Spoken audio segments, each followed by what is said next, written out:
बच्चों, बीते दिनों हमने संस्कृति के बारे में जाना, हमने संस्कृति की अवधारणा को जाना, साथ ही हमने ये जाना कि संस्कृति किसे कहते हैं और उसके संबंध में अलग अलग सामाजिक वैज्ञानिकों के क्या विचार हैं। हमने ये भी जाना कि संस्कृति के उपादान कौन कौन से हैं, जिसमें हमने सांस्कृतिक तत्वों को एवं संस्कृति संकुल को जाना। और जैसा कि मैंने आपसे पूर्व में कहा था कि पिछले अगर मैंने 5-7 सालों के आपके प्रश्न पत्र देखे हैं, जो कि सामाजिक मानव शास्त्र की हम बात कर रहे हैं, तो वहाँ पर संस्कृति संकुल किसे कहते हैं, संस्कृति प्रतिमान किसे कहते हैं, सांस्कृतिक तत्व क्या है, ये इन सारी अवधारणाओं से संबंधित 2 अंक के और 4 अंक के, यकीनन 20 अंक का प्रश्न नहीं पूछा जा सकता कि सिर्फ सांस्कृतिक प्रतिमान किसे कहते हैं इस पर, लेकिन 4 अंक का या 2 अंक का प्रश्न पूछा जाता रहा है विगत वर्षों में। इसलिए हमने सांस्कृतिक तत्व और सांस्कृतिक संकुल को जाना था। अब 2 अवधारणाएं जिनके बारे में हमारे लिए जानना अति आवश्यक हो जाता है, वो सांस्कृतिक प्रतिमान और सांस्कृतिक क्षेत्र। क्या है सांस्कृतिक प्रतिमान? संस्कृति प्रतिमान क्या है? सांस्कृतिक ढांचे के अंतर्गत संस्कृति संकुल आपको पता है, मैं आपको समझा चुकी हूँ। तो सांस्कृतिक ढांचे के अंतर्गत संस्कृति संकुल की उस व्यवस्था को जिससे कि संपूर्ण संस्कृति की विशेषता व्यक्त हो, संस्कृति प्रतिमान कहते हैं। फिर से रिपीट करती हूँ, सांस्कृतिक ढांचे के अंतर्गत संस्कृति संकुल की उस व्यवस्था को जिसमें कि संपूर्ण संस्कृति की विशेषता व्यक्त हो, संस्कृति प्रतिमान कहते हैं। जैसे कि हम हमेशा ही ऐसा करते आए हैं कि पहले हम परिभाषा को पढ़ते हैं, तत्पश्चात हम परिभाषा को समझने के बाद हमारे लिए जाना अलग आवश्यक हो जाता है कि अलग अलग सामाजिक वैज्ञानिकों ने संस्कृति के बारे में क्या कहा है। तो सदरलैंड तथा वुडवर्ड, मैं रिपीट करती हूँ नाम, सदरलैंड तथा वुडवर्ड। तो सदरलैंड तथा वुडवर्ड के शब्दों में संपूर्ण संस्कृति का एक प्रकार का सामान्यकृत चित्र के रूप में संकुलों का एक संग्रह प्रतिमान है। ठीक है। अब एक बहुत प्रसिद्ध मानव शास्त्री रहे हर्स्कोविट्स ने संस्कृति की क्या परिभाषा कही थी? कई बार मैं जो आपके और मेरे मध्य वार्तालाप होता था उसकी कमी को मैं बहुत शिद्दत से महसूस करती हूँ, क्योंकि अगर आप मेरे सामने होते तो मैं विश्वास करती हूँ कि आप में से 2-3 जो विद्यार्थी है वो तो हर स्थिति में ये जवाब देते, लेकिन आज आपका प्रत्युत्तर मुझे प्राप्त नहीं हो पा रहा है। पर फिर भी मैं मानती हूँ कि कहीं ना कहीं जितनी अंदर से इस कमी को मैं महसूस कर रही हूँ, भीतर से इस कमी को मैं महसूस कर रही हूँ, किस कमी को, हमारे मध्य वार्तालाप की कमी को, उतनी ही कमी को आप भी महसूस कर रहे होंगे। आप में से ही कई बच्चों के मन में हो रहा होगा कि काश हम तुरंत ही जवाब दे देते कि हर्स्कोविट्स ने संस्कृति की क्या परिभाषा दी थी। यद्यपि अभी हम संस्कृति प्रतिमान पढ़ रहे हैं, परंतु हमेशा से हमारी एक परंपरा रही है और शायद ये पढ़ने का एक बहुत बेहतर तरीका होता है कि हम नया पढ़ते जाएं और पीछे भुलाते जाएं, ये अच्छी बात नहीं होती। तो इसीलिए कि हम पीछे का नहीं भूलें, इसलिए हम बार बार उन चीज़ों को दोहराते भी रहते हैं। और जब हर्स्कोविट्स की बात आती है तो हर्स्कोविट्स ने संस्कृति की जो परिभाषा दी थी उसको हमने बहुत विस्तार से समझा था। हर्स्कोविट्स ने कहा था कि संस्कृति पर्यावरण का मानव निर्मित भाग है। ठीक है। अब याद दिलाऊं क्या है पर्यावरण का मानव निर्मित भाग, क्योंकि हमारे मन में कौतूहल जागा था, क्योंकि उससे पूर्व हमने जितने भी सामाजिक वैज्ञानिकों की परिभाषा को जाना था उसमें लगातार इस बात को ये कहा जा रहा था कि संस्कृति का निर्माणकर्ता मनुष्य स्वयं है, उसमें प्रकृति का कोई योगदान नहीं है। जो कुछ है संस्कृति का वाहक मनुष्य है, संस्कृति को हस्तांतरित करने वाला वह स्वयं है और संस्कृति को निर्मित करने वाला भी वो स्वयं है। ये लगातार हम पढ़ते आ रहे थे। अचानक से हमारे सामने एक विद्वान प्रकट हुए और उन्होंने कहा नहीं रुको, थमो, और ये भी जानते जाओ कि संस्कृति पर्यावरण का मानव निर्मित भाग है। अब मन में हमारे अनेक आशंकाएं पैदा हो गई कि अचानक से ये क्या हुआ। अभी तक तो ये कहा जा रहा था कि ना तो पर्यावरण का ना प्रकृति का कोई इसमें रोल ही नहीं है, कोई भूमिका ही नहीं है संस्कृति में, सिर्फ मनुष्य के द्वारा निर्मित है। अचानक से कौन से महानुभाव आ गए जिन्होंने इस बात को ये कहा कि संस्कृति पर्यावरण का मानव निर्मित भाग है। तो हमने बहुत बेहतर तरीके से समझा कि ये बात हर्स्कोविट्स ने कही, और हर्स्कोविट्स ने क्यों कही इस बात को हमने समझा। उन्होंने बहुत स्पष्ट तौर पे कहा कि पर्यावरण एक अलग मुद्दा है और संस्कृति पर्यावरण का मानव निर्मित भाग है, ये अलग तथ्य है। और उन्होंने बिल्कुल स्पष्ट तौर पे समझाते हुए कहा था कि जिस प्रकार से पहाड़ मनुष्य निर्मित नहीं कर सकता, वो प्रकृति की देन है, परंतु उस पहाड़ से को काट कर तराश कर उसमें से एक हिस्सा, पूरा पहाड़ काटना संभव नहीं है, पहाड़ में से कुछ हिस्सा निकाल कर और उसको तराश कर अगर हम मूर्ति बनाते हैं तो मानव निर्मित भाग है। क्या चीज़? पहाड़ नहीं, मूर्ति। तो मूर्ति क्या होगी? संस्कृति का मानव निर्मित भाग। तो ये बात आप समझ गए। ठीक उसी प्रकार से एक उदाहरण हम और लेते हैं, वो लेते हैं मिट्टी का। क्या ये संभव है कि मनुष्य मिट्टी बनाए? नहीं, मिट्टी तो प्रकृति का एक हिस्सा है, अभिन्न हिस्सा है, पर्यावरण का एक हिस्सा है। परंतु अगर मनुष्य उस मिट्टी से बर्तन बना लेता है तो बर्तन क्या है? संस्कृति का हिस्सा हो जाएंगे, वो हमारी संस्कृति हो जाएगी। तो हेरिस्कोविट्ज़ का अब याद आ गया आपको, हेरिस्कोविट्ज़ ने क्या संस्कृति के बारे में कहा था? तो हेरिस्कोविट्ज़ ने भी संस्कृति प्रतिमान की परिभाषा बहुत विस्तृत रूप में प्रस्तुत की थी। उनके मतानुसार संस्कृति प्रतिमान एक संस्कृति के तत्वों का वह डिज़ाइन है जो कि उस समाज के सदस्यों के व्यक्तिगत व्यवहार प्रतिमान के माध्यम से व्यक्त होता है। आप अपने आप को किस प्रकार से प्रकट करते हैं, उस माध्यम से वो आपका व्यवहार जो प्रकट होता है, और वही हमारा सांस्कृतिक प्रतिमान है, कल्चर पैटर्न जिसे कहते हैं। जीवन के तरीकों को संबद्धता, निरंतरता तथा विशिष्ट स्वरूप प्रदान करता है। ठीक है, अब इसके बाद हम और आगे बढ़ते हैं कि हम ये जानना होगा कि संस्कृति का विश्लेषण करते समय सदैव ये बात समझने योग्य है कि संस्कृति अव्यवस्थित व्यवस्था नहीं है। जैसे हम पर्यावरण का मानव निर्मित भाग की बात कर रहे हैं, तो जो पत्थर हैं नदी के किनारे, आपने देखा होगा बहुत सारे पत्थर इकट्ठे हो जाते हैं, फिर उन पत्थरों को तोड़ा, बड़े बड़े पत्थरों को भी तोड़ा जाता है। तो पत्थर अगर अव्यवस्थित पड़े हुए हैं, इधर उधर सब जगह बिखरे हुए पड़े हुए हैं, तो पर्यावरण का एक हिस्सा होगा, प्रकृति का एक हिस्सा होगा।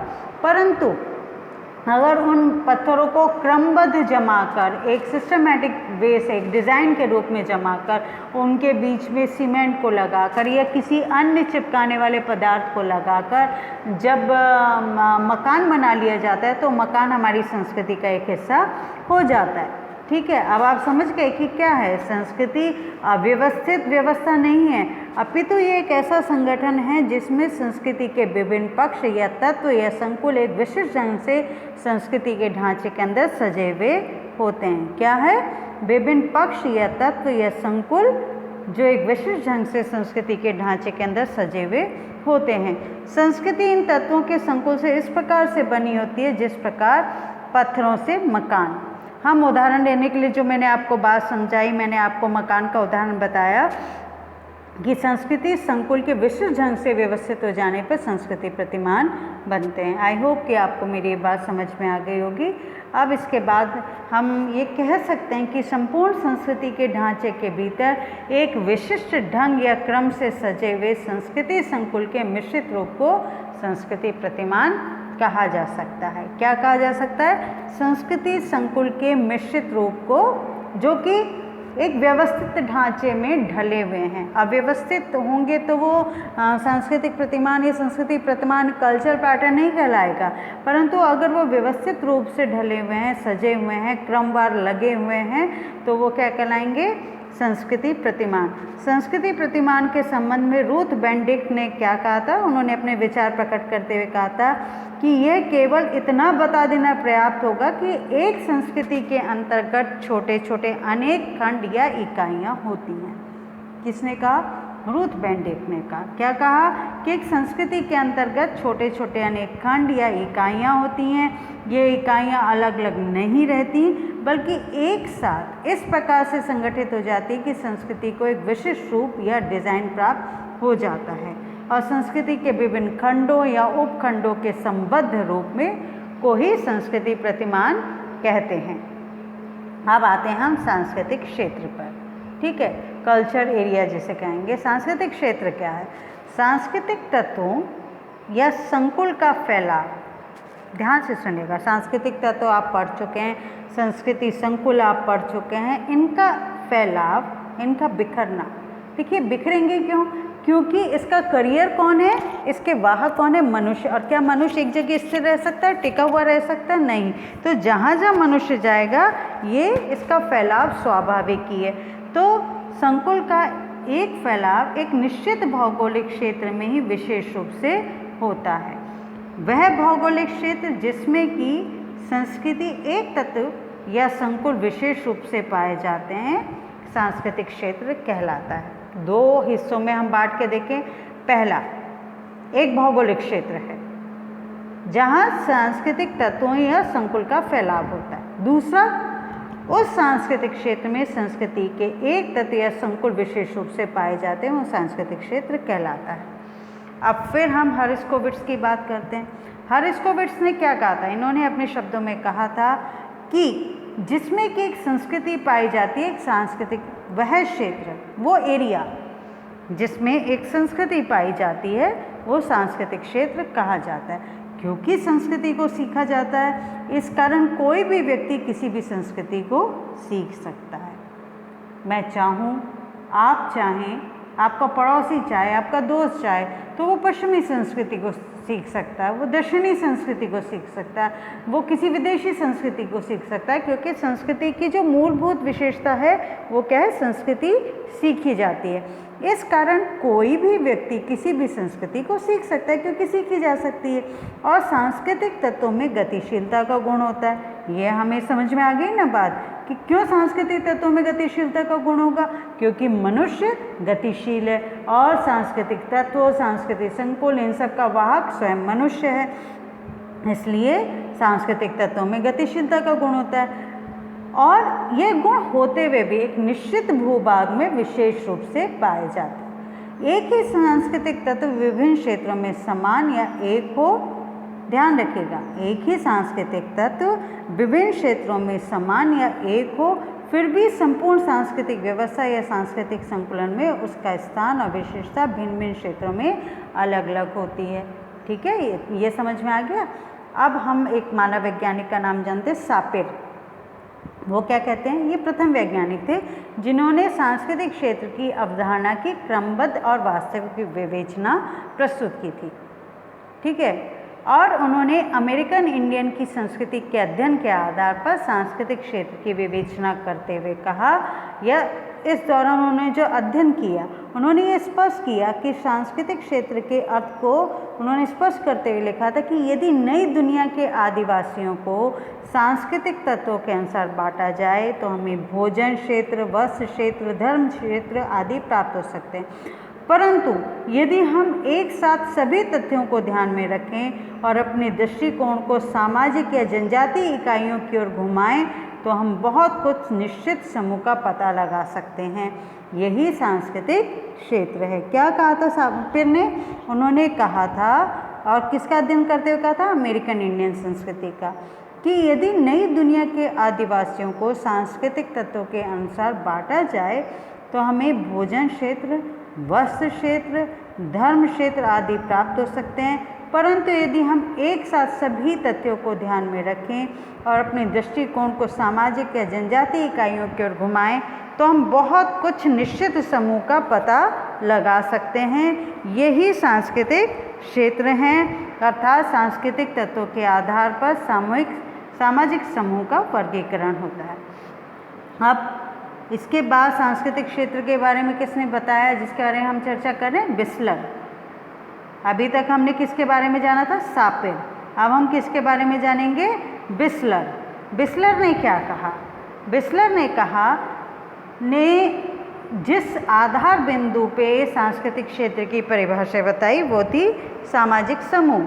वे कहते हैं कि सांस्कृतिक क्षेत्र वह भौगोलिक क्षेत्र है जिसमें काफ़ी संख्या में एक ही संस्कृति वाली बहुत कुछ स्वतंत्र जनजातियां निवास करती हैं। परंतु इस संबंध में बिस्लर के मतानुसार ये ध्यान रखने योग्य बात है कि ये समानता संस्कृति के कुछ छिटके हुए तत्वों में पाए जाने से काम नहीं बनता। इसके संबंध में क्या होना चाहिए? एक समानता का होना आवश्यक है। सांस्कृतिक क्षेत्र वो भौगोलिक क्षेत्र जिसमें काफ़ी संख्या में एक ही संस्कृति वाली बहुत कुछ स्वतंत्र जनजातियां निवास करती हैं, परंतु यह समानता संस्कृति के कुछ छिटके हुए तत्वों में पाए जाने से काम नहीं बनेगा, इसलिए यह समानता आम जनता के द्वारा अपनाए गए महत्वपूर्ण सांस्कृतिक संकुल में होनी चाहिए। अब हम बहुत इम्पॉर्टेंट टॉपिक है जो कि स्पष्टता आपके सिलेबस में मेंशन है। पहला था यूनिट फर्स्ट का हम एक टॉपिक पूरा समाप्त कर चुके हैं, कुल मिला के 3 यूनिट हैं आपकी, और अभी तो अगस्त माह चल रहा है। ये हमारे लिए एक अच्छी सफलता है कि हम एक टॉपिक समाप्त कर चुके हैं और दूसरा टॉपिक हमने एक हिस्सा उसका पढ़ लिया है संस्कृति का, कि संस्कृति क्या है। अब उसके बाद हम अब पढ़ेंगे संस्कृति संवर्धन का सिद्धांत, थ्योरी ऑफ कल्चर ग्रोथ। ठीक है, अब ये थ्योरी ऑफ कल्चर ग्रोथ क्या है ये आज हम जानेंगे। मानव शास्त्रियों ने प्रारंभ से ही सांस्कृतिक समानताओं तथा विभिन्न संस्कृतियों के विकास एवं संवर्धन को ज्ञात करने का प्रयास किया। देखिए, ये बहुत स्वाभाविक सी चीज़ है कि हम लगातार संस्कृति की बात करते हैं। हम ये भी बात करते हैं कि जहाँ मानव है वहाँ संस्कृति है। ये अवश्यम भावी है कि बिना संस्कृति के मानव समाज जीवित नहीं रह सकता। ठीक है, तो मानव शास्त्रियों ने इस बारे में जब संस्कृति की बात हम पढ़ रहे हैं, जान रहे हैं, समझ रहे हैं, तो मानव शास्त्रियों ने भी जानने की चेष्टा की, भाई ये संस्कृति की हम बात करते हैं तो इसका विकास किस प्रकार से हुआ, इसका संवर्धन कैसे हुआ। तो अनेकानेक मानव शास्त्रियों ने संस्कृति के संवर्धन के सिद्धांत को जानने की चेष्टा की। वो कौन कौन से मानव शास्त्री, इसके बारे में आने वाले समय में हम जानेंगे। आज हम जानने का प्रयास करेंगे उद्विकास सिद्धांत के बारे में, परंतु उससे पहले जो आधार भूमि सांस्कृतिक संवर्धन के सिद्धांत किए वो हम जानें।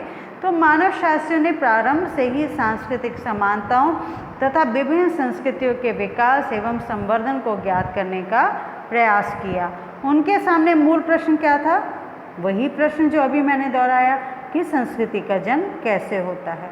विभिन्न संस्कृतियों में एक जैसे सांस्कृतिक विशेषक एवं संकुल कैसे पनपते हैं।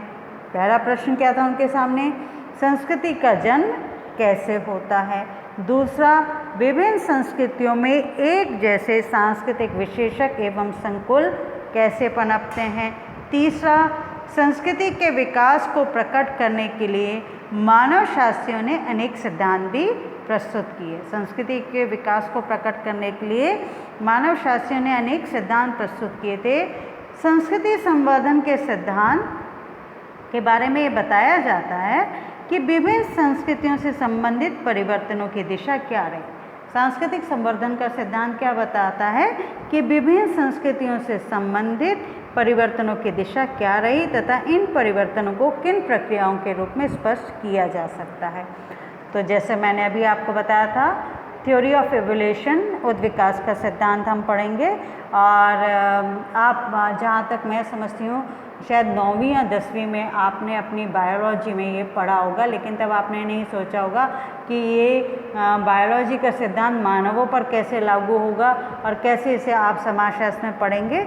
तो 1859 में चार्ल्स डार्विन, अगर मैं गलत नहीं तो इनका पूरा नाम क्या था? Charles Darwin. तो 1859 में चार्ल्स डार्विन ने ओरिजिन ऑफ स्पीसीज़ नामक पुस्तक प्रकाशित की थी, जिसमें उन्होंने स्पष्ट किया था। मैं याद करती हूँ जब मैं 9वीं या 10वीं में थी तो मेरे सामने एक पिक्चर बिल्कुल क्लियर हो जाती है अगर मैं अपने आंखें बंद करके कल्पना करूँ। और बेटा, ये ह्यूमन साइकोलॉजी बड़ी दिलचस्प बात है। अगर आप बहुत ध्यान से सुनते हैं, बहुत ध्यान से पढ़ते हैं, देखिए घंटों पढ़ने से अच्छा आप 1 घंटे पढ़कर बहुत मन लगा के पढ़ेंगे तो विश्वास कीजिए, मैं अपने अनुभव से कह रही हूँ, किसी किताबी ज्ञान से नहीं कह रही, कि 20 साल बाद या 30 साल बाद भी अगर आप उसे पढ़ेंगे तो आपके सामने वो पिक्चराइजेशन आ जाएगा कि किस प्रकार से आपकी बायोलॉजी की किताब में पहले बिल्कुल बंदर, फिर आगे आगे आगे मनुष्य के रूप में पूरा एक चित्र विवरण उसके स्पष्ट किया गया है चार्ल्स डार्विन की थ्योरी को समझाने के लिए।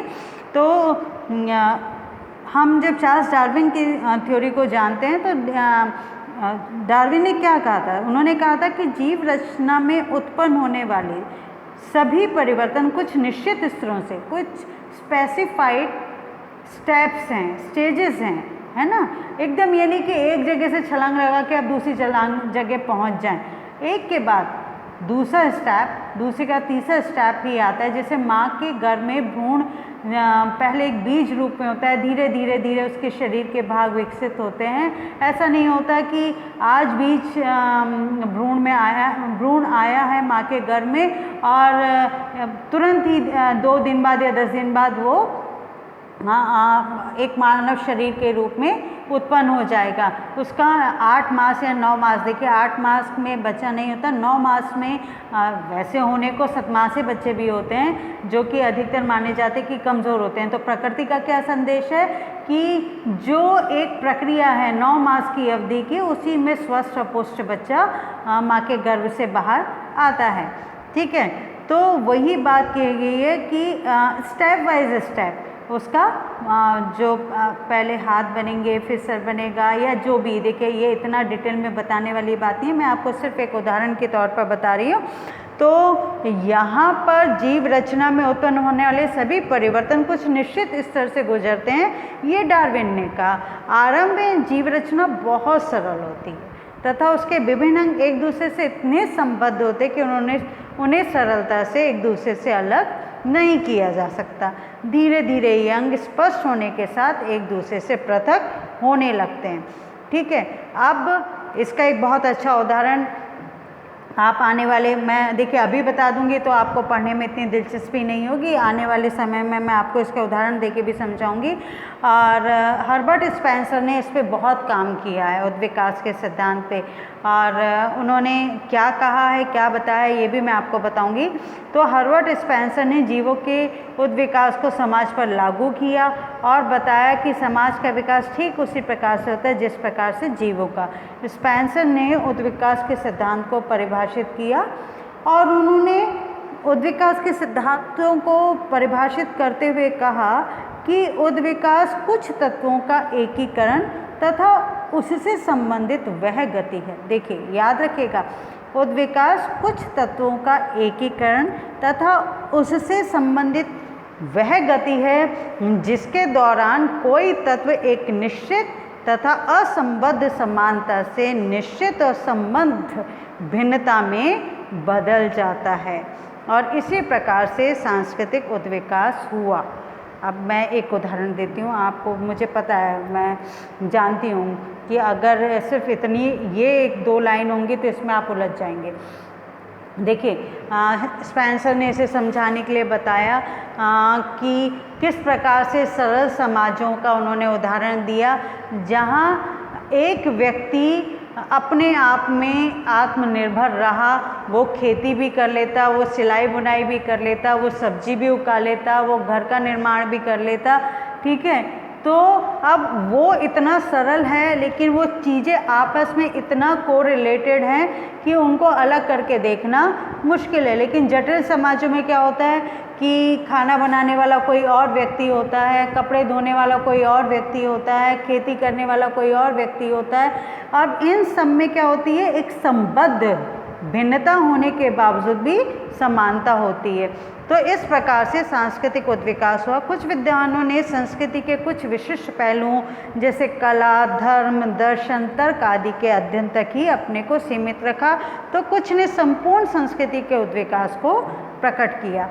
प्रारंभिक उद्विकासवादियों की मान्यता थी कि संस्कृति का संवर्धन एक सीधी रेखा के रूप में हुआ। ठीक है, परंतु विश्व की, और उन्होंने ये भी कहा था कि विश्व की सभी संस्कृतियाँ कुछ निश्चित रूप से होकर गुजरती हैं, उनका विकास का एक नियम होता है। यह विकास सदैव सरलता से जटिलता की ओर, याद रखेगा, ये विकास, उद्विकास का सिद्धांत क्या कहता है, विकास सदैव सरलता से जटिलता की ओर। ये आप बात समझते हैं कि जैसे जैसे जब एक बच्चा पैदा होता है बहुत सरल होता है, उसके मन के भीतर जटिलताएं नहीं होती। ये मैं आपको इससे रिलेटेड नहीं है, मैं आपको उदाहरण देने के लिए समझा रही हूँ जिससे आप इस बात को समझ सकें। लेकिन जैसे जैसे व्यक्ति बड़ा होता चला जाता है वो कॉम्प्लेक्स पर्सनैलिटी होता चला जाता है, समानता से असमानता की ओर, अनिश्चितता से निश्चितता की ओर भी हुआ है। उद्विकास के इस क्रम को संस्कृति के विभिन्न भागों जैसे भाषा, धर्म, परिवार, विवाह एवं संपूर्ण समाज में देखा जा सकता है। अब एक बात और कही जाती है कि विभिन्न स्थानों पर समान सांस्कृतिक तत्व एवं संकुल क्यों पाए जाते हैं। ये प्रश्न अमूमन उत्पन्न होता है कि विभिन्न स्थानों पे समान सांस्कृतिक तत्व एवं संकुल पाए जाते हैं? तो इसका उत्तर विकासवादी मानव की मानसिक एकता के आधार पर देते हैं। देखिए, ये स्वाभाविक तौर पर प्रूवन फैक्ट है कि आज मैं यहाँ बैठ के जो सोच रही हूँ, जो विचार कर रही हूँ, हो सकता है अमेरिका में भी बैठ के कोई वो विचार कर रहा हो या दक्षिण अफ्रीका में भी बैठकर विचार कर रहा हो, क्योंकि इसे किस तरह से कहा जाता है? मानव की मानसिक एकता के आधार पर। यदि मनुष्य को समान पर्यावरण मिले तो वो समान रूप से सोचेगा, ऐसे कई मानवशास्त्रियों का मानना है। पर्यावरण की भिन्नता के कारण ही एक संस्था के विभिन्न तत्व या विभिन्न रूप सामने आते हैं। अतः जब भिन्न भिन्न स्थानों पर समान सांस्कृतिक तत्व दिखाई देते हैं तो इसका अर्थ ये हुआ कि समान परिस्थिति में मनुष्य ने समान रूप से क्रियाएं की हैं, इसलिए समांतर आविष्कार हुए हैं। उदाहरण के लिए कृषि का विकास दक्षिण पूर्व एवं दक्षिण पश्चिम एशिया तथा अमेरिका में समान रूप से हुआ। क्यों हुआ? क्योंकि मानव की मानसिक एकता के आधार पर। और मानवशास्त्री क्या कहते हैं कि अगर समान सामाजिक पर्यावरण मिले तो मानव की मानसिक एकता लगभग एक जैसी होती है। और इस संबंध में उन्होंने और उदाहरण देते हुए कहा, शून्य का आविष्कार हिंदुओं में बेबीलोनिया की सभ्यता तथा माया संस्कृति में स्वतंत्र रूप से हुआ। इसी प्रकार से उन्होंने उदाहरण दिया कि कागज़ का निर्माण एवं छापाखाने का आविष्कार पूर्व पश्चिम में साथ साथ हुआ। और उदाहरण देते हुए कहा कि लेखन कला का विकास भी दुनिया के कई देशों में स्वतंत्र रूप से हुआ। ये सभी उदाहरण इस बात की पुष्टि करते हैं कि मानव में मानसिक एकता पाई जाती है, किंतु पर्यावरण एवं परिस्थितियों की भिन्नता के कारण सांस्कृतिक तत्वों, संकुलों एवं प्रतिमानों में असमानता पाई जाती है। इस बात को याद रखिएगा कि मानव में मानसिक एकता पाई जाती है, किंतु पर्यावरण एवं परिस्थितियों में भिन्नता के कारण, है ना, सांस्कृतिक तत्वों, संकुल एवं प्रतिमानों में असमानता पाई जाती है।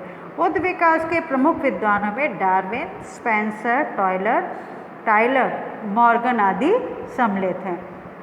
अभी तक हमने क्या जाना? हमने जाना संस्कृति क्या है, तत्पश्चात हमने जाना कि विभिन्न मानवशास्त्रियों ने संस्कृति के संबंध में क्या कहा। देखिए बच्चों, किसी भी अवधारणा को, हम बार बार ये बात मैं आपको दोहराती हूँ कि समाजशास्त्र को बेसिकली एक साइंस माना जाता है। तो अगर आप फॉर्मूले को नहीं समझेंगे तो आपके सामने जब प्रश्न पूछा जाएगा, आपको याद है आप फिजिक्स और केमिस्ट्री में जब फॉर्मूले याद कर लेते थे तो आप निश्चिंत हो जाते थे कि अब इससे संबंधित किसी प्रकार का प्रश्न पूछा जाएगा तो मैं उस प्रश्न को सॉल्व कर सकता हूँ। इसी तरीके से मानव शास्त्र में, समाजशास्त्र में अगर आप मूलभूत अवधारणा को समझ जाएंगे तो आपके लिए जो उससे संबंधित जो अवधारणा है उन्हें समझना आसान हो जाएगा। अगर आप संस्कृति को नहीं समझेंगे, अगर मैंने आपको संस्कृति नहीं पढ़ाया होता, संस्कृति नहीं समझाया होता और डायरेक्टली मैं आपको संस्कृति संवर्धन का सिद्धांत पढ़ाने लगती तो यकीनन आपको कुछ भी समझ में नहीं आता। ये तयशुदा बात है। इसलिए विगत 2 दिनों में चूँकि अवकाश था और 15 अगस्त और रविवार होने के कारण विद्यार्थियों, आपको जो द्वितीय वर्ष के विद्यार्थी थे उन्हें तो मैंने 15 अगस्त की बहुत सारी शुभकामनाएं दी थी। 15 अगस्त हमारे आज जो कुछ हम हैं हमारे स्वतंत्रता सेनानियों के योगदान के कारण है। और आपको बहुत बहुत बधाई हो कि हमने एक दिन पूर्व ही अपना स्वतंत्रता दिवस मनाया और आप ही तो इस देश के भविष्य निर्माण करता हैं, इस देश की संस्कृति को अक्षुण्ण रखने वाले हैं। हम संस्कृति के बारे में पढ़ ही रहे हैं, तो आपसे हम सभी ये आशा करते हैं कि आप इस देश की संस्कृति को अक्षुण्ण रखेंगे। यहाँ भाईचारे और भ्रातृत्व का जो समूल संप्रभुता है उसको आप जीवित रखेंगे, उसका पालन पोषण करेंगे, आपस में प्रेम और भाईचारे के साथ रहेंगे। और यकीनन जब आप पढ़ेंगे तो आप अच्छे अंकों से पास होंगे और उत्तीर्ण होंगे। फिर आप प्रतियोगिता दक्षताओं की जो परीक्षा हैं उसमें उत्तीर्ण होंगे, अच्छे अंक प्राप्त करेंगे और अच्छे अंक प्राप्त करने के बाद आप अपने भविष्य का निर्माण करेंगे। और अब तो मैं हमेशा, देखिए आज ही नहीं, आपको बहुत भली भांति विदित होगा पिछली 2 कक्षाओं में भी, प्रथम वर्ष से द्वितीय वर्ष में भी मैंने हमेशा आप लोगों से एक बात कही है, रोज़गार ढूंढने वाले नहीं, रोज़गार निर्माणकर्ता बनिए। एक इनोवेटिव आइडिया रखिए। आपके सामने पूरा संसार है, परंतु आपको अपनी बुद्धि को जागृत रखना है। आपने उन स्तरों को देखना, उन क्षेत्रों को देखना है जहाँ पर आप अपना स्वयं रोजगार उत्पन्न कर सकते हैं। और भारत सरकार द्वारा आज ही नहीं, पिछले जब से स्वतंत्र हुआ है देश, तब से ही भारत सरकार द्वारा अनेकानेक ऐसे कार्यक्रम, मैंने द्वितीय वर्ष में जब निर्धनता को दूर करने की बहुत सारी स्कीम्स बताई हैं, तो उसमें भी इस बात का उल्लेख है कि ऐसे पिछले जब से भारत स्वतंत्र हुआ, पिछले 7 दशकों में अनेकानेक ऐसे कार्यक्रमों को या ऐसी स्वरोजगार योजनाओं को सरकार लेकर आई है, जिससे बच्चे जो युवा हैं वो स्वरोजगार की ओर बढ़ सके। ये तो हमने अपनी जो नृत्य की जो पाठ्यक्रम की बात है उससे अलग थोड़ा सा अलग हट के बात की, लेकिन हमें याद रखना है कि हम आधारभूत बिंदु को जब तक देखिए, जब तक नींव नहीं खोदी जाएगी तब तक भवन नहीं बन सकता। इसलिए जब तक आप आधार भूमि या आधार तत्वों को नहीं पढ़ेंगे हम आगे नहीं पढ़ सकते। इसलिए हमने संस्कृति के सिद्धांत को, संस्कृति की अवधारणा को बहुत विस्तार से पढ़ा। अब हम आने वाली कक्षाओं में उद्विकास का सिद्धांत, तत्पश्चात उद्विकास का सिद्धांत का हमने प्रथम चरण पढ़ लिया है ना। प्रथम चरण में हमने ये जाना कि उद्विकास का सिद्धांत क्या है और अलग अलग मानव शास्त्र ने इसके संबंध में क्या कहा, आने वाली कक्षाओं में जानेंगे। और आशा करती हूँ कि आप इस वीडियो को बहुत अच्छे से आप देखेंगे। थोड़ी देर में मैं आपको इसका PDF नोट्स भी आपको उपलब्ध करा दूँगी, आपके व्हाट्सएप ग्रुप पे आपको असाइनमेंट भी दूँगी। कुछ विद्यार्थियों ने व्हाट्सएप ग्रुप पे प्रश्न पूछे हैं, जो चीज़ उन्हें समझ में नहीं आई है, थोड़ी देर में ही मैं आप लोगों को स्वयं फ़ोन करके आपकी जो जिज्ञासा है उन्हें आपकी जिज्ञासाओं को समाप्त करने की, समाप्त करना शायद गलत शब्द होगा, आपकी जिज्ञासाओं को सुलझाने की कोशिश करूंगी। और इस आशा के साथ कि आप आने वाले समय में निरंतर बहुत ध्यान से पढ़ेंगे, क्योंकि मुझे ही नहीं आपके अभिभावकों को भी आपसे बहुत आशाएं हैं। जीवन में उत्तरोत्तर आप प्रगति करते चले जाएं, इस आशा के साथ बहुत बहुत बच्चों धन्यवाद और पढ़ते चले जाएं। धन्यवाद।